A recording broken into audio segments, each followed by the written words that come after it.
Bonjour à tous, voici le début d'un nouveau chapitre consacré à la liaison covalente et au modèle de Lewis.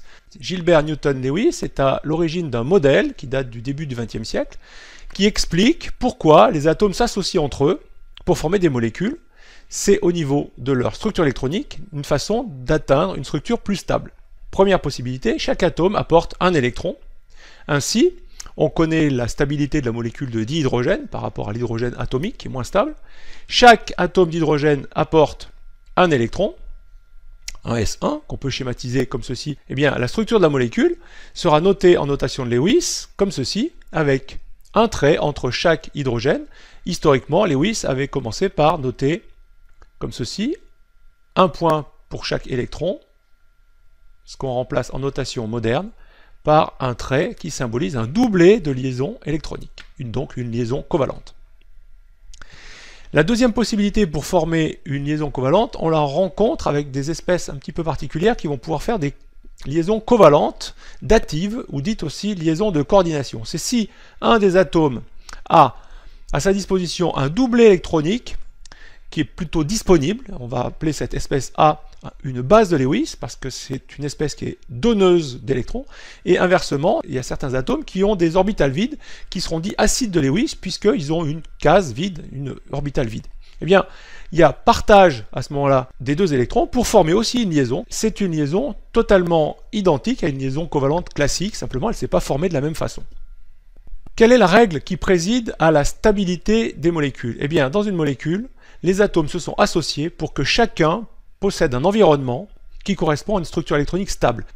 Pour n égale 1, c'est extrêmement simple. Une couche de valence pleine, c'est par exemple l'atome d'hélium, lui, il est relativement stable, il a une couche de valence pleine. Eh bien, ça explique bien que l'atome d'hydrogène, lorsqu'il est avec une structure 1s1, s'associe à un autre atome d'hydrogène, qui lui est aussi 1s1. De ce fait-là, chaque atome d'hydrogène a dans son voisinage non pas un électron, mais deux. Cette règle, qu'on appelle la règle du duet, n'est évidemment valable que pour l'hydrogène.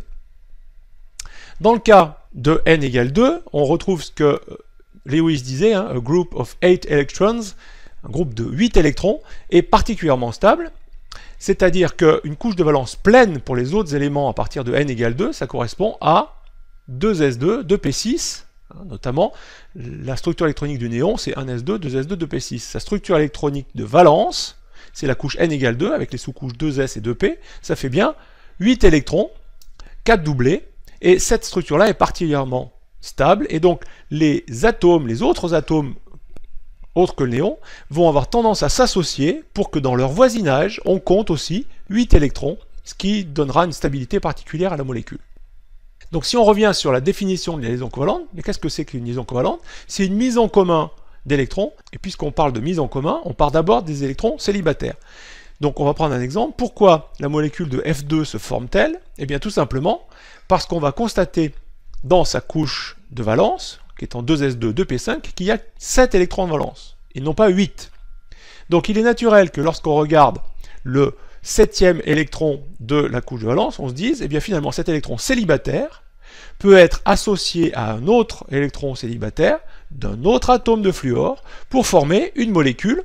On aura liaison covalente par mise en commun des deux électrons célibataires du fluor avec une notation de Lewis qui reprendra la totalité des électrons de valence, à savoir une liaison qui est matérialisée ici, qui veut dire ces deux électrons-là sont partagés par les deux fluors, et puis évidemment il reste 3 doublés qui sont des doublés à parier sur chaque atome du fluor. Eux ils ne sont pas mis en commun, donc on va les représenter aussi dans la notation de Lewis, ce qui au final nous donne bien pour chaque atome de fluor l'idée que chaque atome de fluor a dans son voisinage 8 électrons.